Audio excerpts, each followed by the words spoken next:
Hi, welcome to another of my workshop videos. This time a different bike. So far I've been doing everything for the Suzuki, which sadly is gone now. I have other bikes now, and today what we're going to look at is the Kawasaki GPX750R 1987 Carbs Disassembly. This is of course for those that never done it before and want to give it a go, want to have a thorough clean. It's an old bike. So possibly when you're buying a used bike like mine from the 87 or thereabouts, the carbs will probably need looking at. So that's pretty much it. Let's get to it. Right, and to start with, disclaimer, I'm going to be cheating a little bit. I have already undone these, loosened them up. I was doing some other stuff with them, but for this video purposes, whack them back on. So you start off with undoing the bolts of the bowls.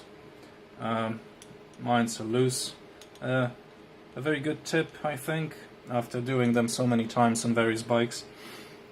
If you bought a bike that is that old, the screws you'll have here initially, the original ones, will be probably knackered by now. So as long as you manage to get them out, it's worth investing in those little fellas and replace all of them all around. For the diaphragm side as well, just get rid of the old ones. It's just not worth the hassle, and the Allen ones are definitely much better and easier to undo after a certain amount of time when you need to do some work on it again. So flow bowl off. The hopefully your gasket here will be still in a good usable order. If it won't be, replace it.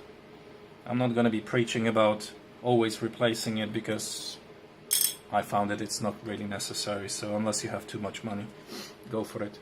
Right, float, just pop that little bugger out. There we go. Slide everything up so the float needle comes out. There we go. That's 1 and 2. Now, main jet. So for the main jet, make sure that you use a screwdriver that's at least as wide as the main jet, and the thickness won't be too small for it as well, because they are so easy to damage. This one actually is scraped and scratched, but otherwise, I've had them loosened up as well. Cheating again. These shouldn't be too hard to take off. When you have it off, check for clearance inside, whether it's blocked up or not. On those, I know where I have a problem. I have a problem. It was stood in my garage over the winter with stale fuel, so the pilots went rather bad as well. So that's this one. That hole in the side is the pilot jet. And just pop it out. There we go. That little fella. It's a bleed pilot with holes on the sides. That was all messed up.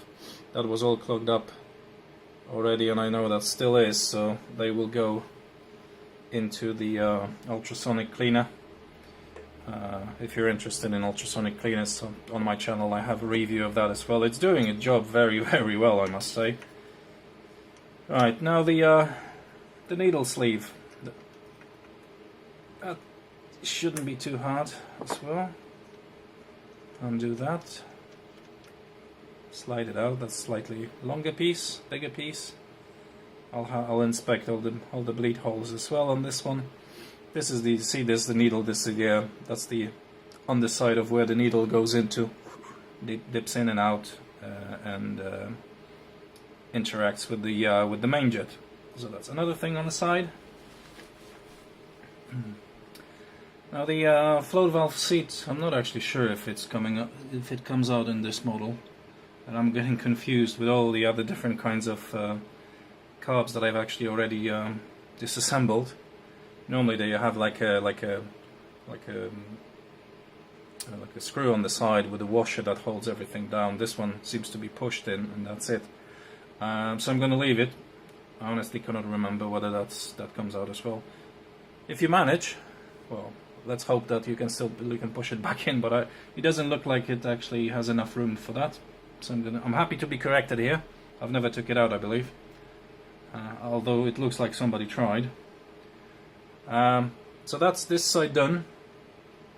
Now I'm gonna do all the other three in super speed.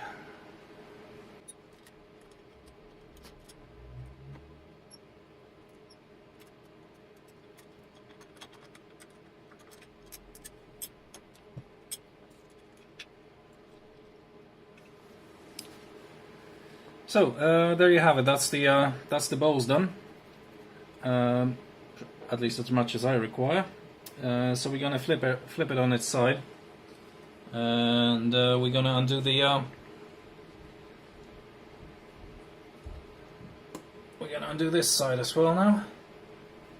Take out the needles, diaphragms, and sliders, and see how it looks from this end. So.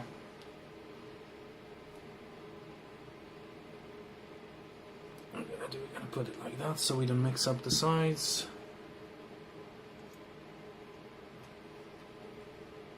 And simple enough. Same story, and it should be very simple if you have the replacement bolts. So it will be simple second time around. They're slightly shorter.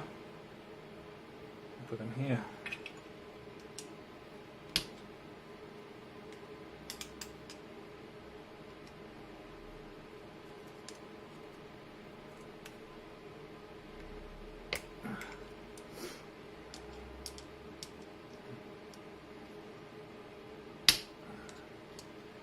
This one I did not undo beforehand, so it's all it's not old, mind you, but it's already hard to undo. Just remember the last two screws, hold the cap down, because this spring underneath will want to come out very quickly.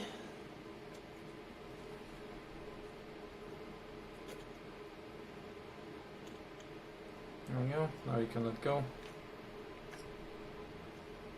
There's the spring. Spring out, spacer out.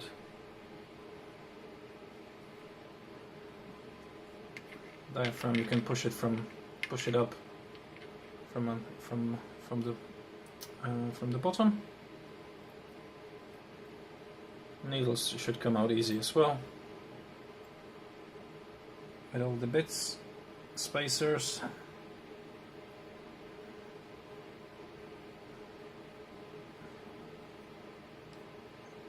And that's it. So again, I'll do the rest in a slightly faster speed.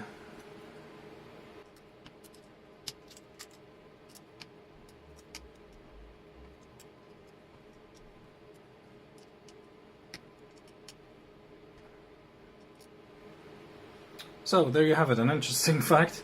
I've never had this get stuck on me before. Not like that, at least. I need to prop it up a little bit with something.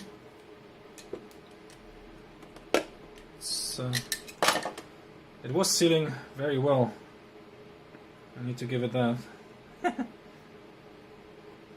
And that's the last one out. With the needle, with the washers, and the needle diaphragms. So that's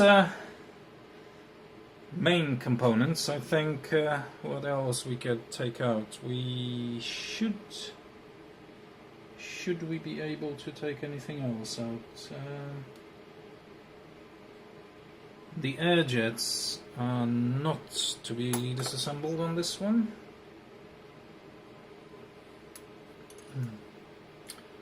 I don't know whether you've noticed on the sped up video of there was one screw that I actually had to secure with a nut at the bottom, and that's fine for the older carbs. if that thread is knackered, there is enough space under pretty much all of them to put a small nut, tighten it so you still got a good seal. But we could take excuse me. Normally, if I wanted to progress this any further, I would start taking the carbs apart one by one. So to do that, you need to undo that rail, you need to undo that rail, and last but not least, you need to undo the that rail which controls your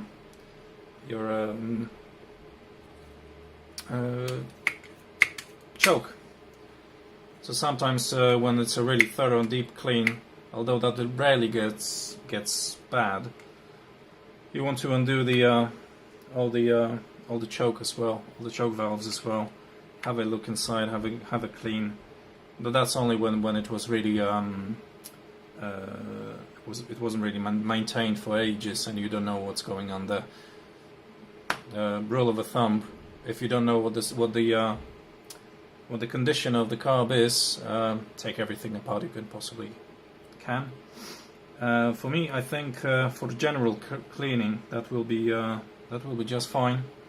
These carbs will go into the ultrasonic cleaner along with all the parts. And oh, one more thing: mixture screws. Tiny little mixture screws. I can't remember how many turns out they were, so I'm going to count first. So you do that by screwing it in. So that's 1. That's 2. Not even 2.5. And take these out. There we go. Let's see if they're even. 1, 2, 2.5.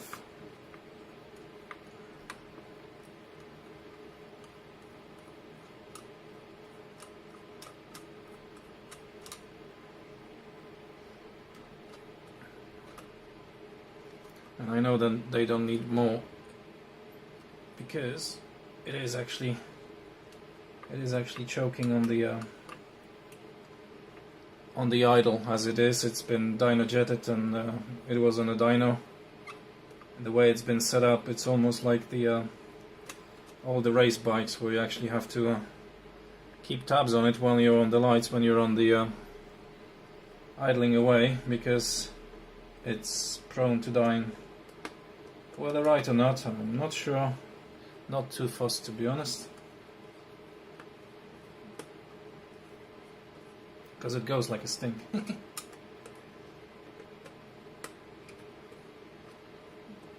we go. Last one out. There. Now there should be a rubber in each one of them, so let's not forget that. And a spring. That's 1, 2, 3.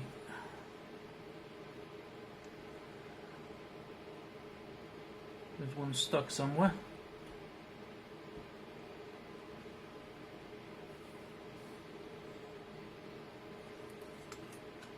Out you go.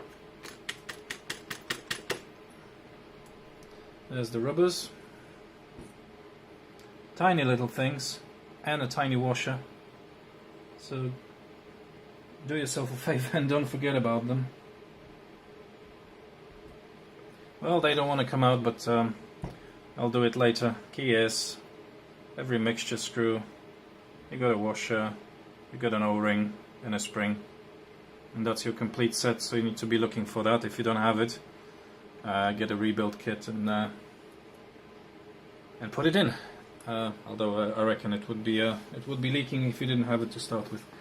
So that's pretty much it. I will do another video how to assemble it back, because I've had the requests in the past where the it is worthwhile for people to actually have it in reverse, so I will do it, stay tuned, but for now all of this goes to the ultrasonic cleaner and having a good wash. So I'll see you soon.